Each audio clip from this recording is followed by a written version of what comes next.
అప్కమింగ్లో ఏం జరుగుతుందో తెలుసుకుందాం. ప్రెసిడెంట్ పదవి కోసమని బిజినెస్ మ్యాన్స్ అందరూ కలిసి నిర్ణయం తీసుకుంటారు.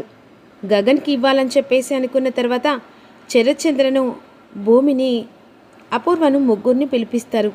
వాళ్ళ ఒపీనియన్ చెప్పమంటారు. ఇప్పుడు ఇందులో 50% అబోవ్ ఎక్కువ నా కూతురు మీద ఉంది కాబట్టి తను ఎలాంటి నిర్ణయం తీసుకున్నా దానికి ఏకీభవిస్తామని శరత్చంద్ర అంటాడు. అప్పుడు వెంటనే అపూర్వ భూమితో, ఇటు తండ్రికి నచ్చని గగన్, ఇప్పుడు నీ భర్తకు ఓటేస్తావా లేకపోతే నీ తండ్రికి ఓటేస్తావా? నువ్వు ఎటు ఓటేసినా కూడా అది నీకే ప్రమాదం భూమి అని అపూర్వ అంటుంది. అప్పుడు చెప్పండి మేడం, మీరు ఎలాంటి నిర్ణయం తీసుకున్నా దానికి మేము ఖచ్చితంగా ఏకీభవిస్తామని బిజినెస్ మ్యాన్స్ భూమిని అడుగుతూ ఉంటారు. అదే సమయానికి వెంటనే గగన్ ఒక్కసారి లేచి నిలబడి, ఇందులో ప్రెసిడెంట్ పదవి నాకు అవసరం లేదు, అయినా ఒకరి సానుభూతితో వచ్చే ప్రెసిడెంట్ పదవి నేను తీసుకోను అని కోపంగా వెళ్ళిపోతాడు.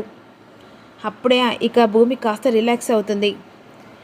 ఇప్పుడు ఈ ప్రెసిడెంట్ పదవి అని చెప్పేసి మీరు అనుకుంటున్నారు కదా పెద్దవారు, మీరు ఎలాంటి నిర్ణయం తీసుకున్నా దానికి నేను ఏకీభవిస్తానని చెప్పేసి అన్న తర్వాత, ఇప్పుడు మేము ఇలా శరత్చంద్ర గారిని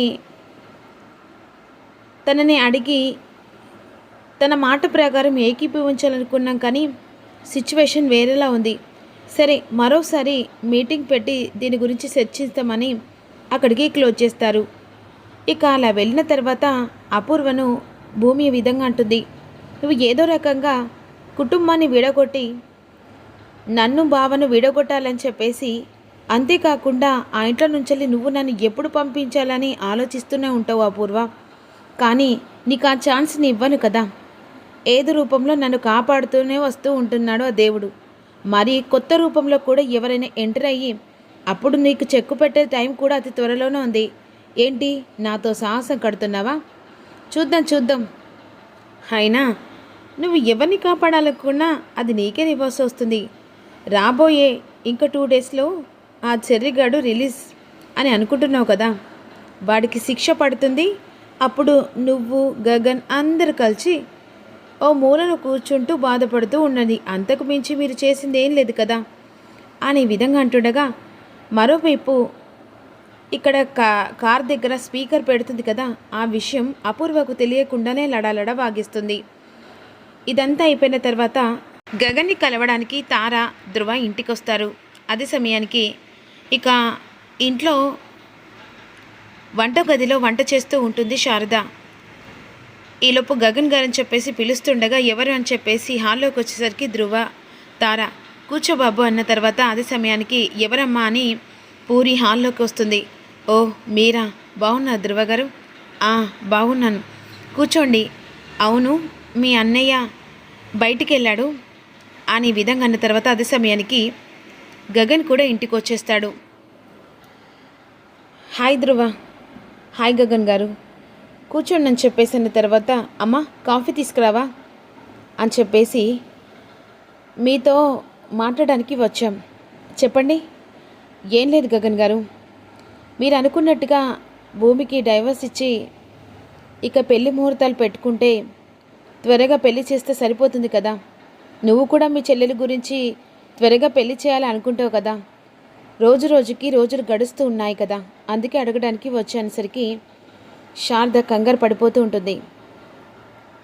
అప్పుడు వెంటనే పూరి అలా కూర్చున్న తర్వాత, అన్నయ్య ఏ మాట ప్రకారం నిర్ణయించుకుంటాడో ఆ మాట ప్రకారమే నా జీవితం ఆధారపడి ఉంది అని చెప్పేసి అన్న తర్వాత అదే సమయానికి గగన్ ఆలోచిస్తూ ఉంటాడు. మీరు చెప్పినట్టే ఈ వీక్లో ఎంగేజ్మెంట్ జరిగిపోతుంది, నెక్స్ట్ వీక్లో పెళ్ళి కూడా జరిగిపోతుంది. కానీ ఇందులో కొంచెం ప్రాబ్లము ఉంది కదా, దాని గురించి అని మళ్ళీ ఒకసారి గుర్తు చేయడానికి వచ్చాను. చెప్పాను కదా, ఆ భూమికి విడాకులు ఇచ్చి నేను నీ చెల్లి మెడలో తాళి కడితే మీరు నా చెల్లి మెడలో తాళి కట్టాలని. అందుకే గగన్ గారు అడగడానికి వచ్చాను. ఎంత త్వరగా నువ్వు భూమికి డైవర్స్ పంపిస్తే అంత త్వరగా మనం ఈ పెళ్ళి త్వరగా జరిపించే అవకాశం ఉంటుంది. సరే, ఓకే, నేను బయలుదేరుతాను, చిన్న ఆఫీస్లో వర్క్ ఉంది, పదతారా. బాయ్ గగన్, చెప్తున్నాను కదా, ఎలాగైనా సరే నువ్వు ఆ భూమికి విడాకులు ఇస్తే ఆ తర్వాత మనిద్దరం పెళ్లి చేసుకుందాం, త్వరగా కానిస్తే పెళ్ళి అయిపోతుంది కదా గగన్. సరే అని చెప్పేసి తల ఊపిన తర్వాత, ఏం చేస్తున్నావు గగన్? అసలు నువ్వు చేసేది అర్థమవుతుందా? అర్థమవుతుందమ్మా. నా చెల్లె జీవిత కంటే ఏది నాకు ఇంపార్టెంట్ కాదని ముందే చెప్పాను కదా, అంతే అని కోపంగా తన రూమ్లోకి వెళ్ళిపోతాడు. దేవుడా, ఏంటి సమస్య? అసలు నా కోడలికి ఎందుకు ఇన్ని బాధలు? అటు పుట్టినింటి ఇటు మెట్టినిళ్ళ వల్ల తను ఎంతలా బాధపడుతుందో, కనీసం ఏ రూపంలో కూడా నా కోడల్ని కాపాడలేరా అని బాధపడుతూ ఉంటుంది. ఏం చేయలేని పరిస్థితి. ఈలోపు గగన్ లాయర్తో మాట్లాడి ఇక భూమికి డైవర్స్ పేపర్ పంపించాలని చెప్పేసి అనుకుంటాడు. ఇక 2 days బ్యాక్ అన్నట్టుగా ఇప్పుడు చెర్రీ కేస్ మళ్ళీ వెంటనే భూమి అపూర్వ కారుకు స్పీకర్ పెడుతుంది కదా, ఆ స్పీకర్ తీసుకొని వెంటనే కోర్టు దగ్గరకు వస్తుంది. అదే సమయానికి భూమి కూడా వచ్చిన తర్వాత భూమిని కలుస్తాడు గగన్. స్పీకర్ తీసుకొచ్చావా అన్న తర్వాత, తీసుకొచ్చాను బావా. అంతా అయిపోయిన తర్వాత వెంటనే ఆ స్పీకర్ని తీసుకొని కోర్టు లోపలికి వెళ్ళిన తర్వాత వెంటనే మళ్ళీ లాయర్ వాదోపవాదాలు విన్న తర్వాత ఇక నిజాల్ని బయట పెట్టారు కదా జడ్జి గారు, ఇతనికి శిక్ష పడాల్సిందే అని విధంగా అంటుండగా, ఒక్క నిమిషం అనే విధంగా ఇక గగన్ తరపున లాయర్ అంటాడు.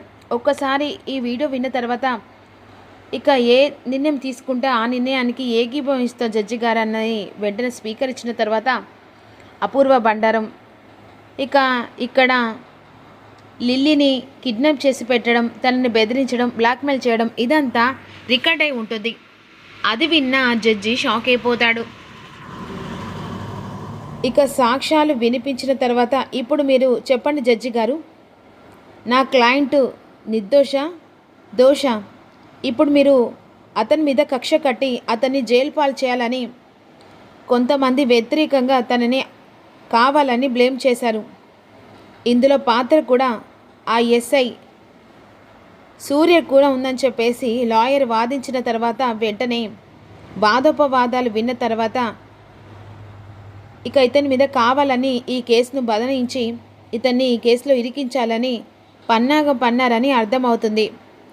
ఎస్ఐ సూర్య, ఇంకొకసారి చట్టానికి విరుద్ధంగా మీరు ఇలాంటి పనులు చేస్తే లైఫ్ లాంగ్ మీకు డ్యూటీ లేకుండా మీ జాబు పోయేలా ఈ కోర్టు చేస్తుందని జడ్జి గారు కూడా ఆ ఎస్ఐ సూర్యకు వార్నింగ్ ఇస్తారు. వెంటనే అపూర్వకు ఇలాంటి చేసినందుకు జడ్జి గారు అపూర్వ కూడా వార్నింగ్ ఇచ్చిన తర్వాత వెంటనే అపూర్వ షాక్లో ఉండిపోతుంది. చెప్పాను కదా పిన్ని, ఏదో రకంగా నేను దెబ్బ కొడతా అని చెప్పేసి అన్నాను కదా, ఎప్పుడు నీ ఆటలే కాదు, నువ్వు మా దగ్గర నుంచి తప్పించుకున్నా పైవాడి దగ్గర నుంచి తప్పించుకోలేవు కదా. అంటే ఇప్పుడు ఆ చెర్రిగాన్ని బయటికి తీసుకొచ్చి సంబరపడిపోయాని చెప్పేసి అనుకుంటున్నావా? నీ జీవితం నేను దెబ్బ కొట్టడానికి రెడీగా ఉన్నాను.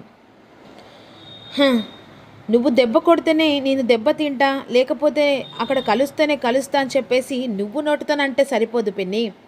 నా తలరాత మీద ఎలా జరుగుతుందో అలాగే జరుగుతుంది అని ఈ విధంగా అన్న తర్వాత చెర్రీ బయటకు వచ్చి గగన్ని హక్ చేసుకొని బాధపడుతూ ఉంటాడు. ఇక వెంటనే అదే సమయానికి నీతో కొన్ని నిమిషాలు మాట్లాడాలని భూమిని పక్కకు తీసుకెళ్తాడు. చాలా థ్యాంక్స్ బాబా, నీ వల్ల ఈరోజు చెర్రీ బయటికి వచ్చాడన్న తర్వాత నేను ఆ విషయం మాట్లాడడానికి రాలేదు, ఇదిగో అని చెప్పేసి, ఏంటి బావది, చదువు నీకే అర్థమవుతుంది అని భూమి చేతికిస్తాడు డైవర్స్ పేపర్. చదివి ఒక్కసారి షాక్ అయిపోతుంది. నీకు డైవర్స్ పేపర్ పంపించాను, దాని మీద సంతకం చేసి, ఎంత త్వరగా సంతకం చేస్తే అంత తొందరగా నీకు డైవర్స్ వస్తాయనేసరికి భూమి షాక్ అయిపోతుంది. ఇక లిల్లీని కూడా వచ్చి లిల్లీ కూడా గగన్కి సారీ చెప్తుంది, భూమికి సారీ చెప్తుంది. ఈరోజు మీ ఇద్దరు చేపట్టే మా నాన్న నా ప్రాణాలు కాపాడారని ఈ విధంగా అంటుండగా భూమి మాత్రం ఏం మాట్లాడిందని సిచ్యువేషన్లో ఉంటుంది. నేనేం చేశాను బావా? నేను తెలియక చేసిన తప్పు, అది నేను చేసిన తప్పు అనుకుంటున్నావా? నువ్వు ఏం చేసావో నాకు తెలియదు, కానీ నా చెల్లి జీవితం మాత్రం చావు అంచుల దాకా వెళ్ళిపోయింది భూమి. ఇక నా చెల్లి జీవితం నాకు ఇంపార్టెంట్. నువ్వు సంతకం పెడితే నేను తారా మెడలో 3 ముళ్ళు వేస్తాను. అప్పుడు నా చెల్లి ఆ ఇంటి కోడలు అవుతుంది. అంటే ఇప్పుడు పూర్ణి కోసం నా జీవితాన్ని నేను సర్వనాశనం చేసుకోవాలా బావా? నా చెల్లి నీ తమ్ముడిని ప్రేమించింది కూడా ఆఖరికి నీ తమ్ముడు నా చెల్లిని మోసం చేశాడు. అలాంటి బాధ నా గుండెల మీద తన్నినట్టుగుంది. కానీ ఇప్పుడు నా చెల్లి జీవితాన్ని నా చేతులని సర్వనాశనం చేసుకోలేను కదా. అందుకనే విడాకుల పేపర్ మీద సంతకం పెట్టు. వెంటనే నీ తార మెడలో తాళి కడితే నా చెల్లి ధృవ పెళ్లి చేసుకొని ఇంటి నుంచి వెళ్ళిపోతుందనేసరికి షాక్.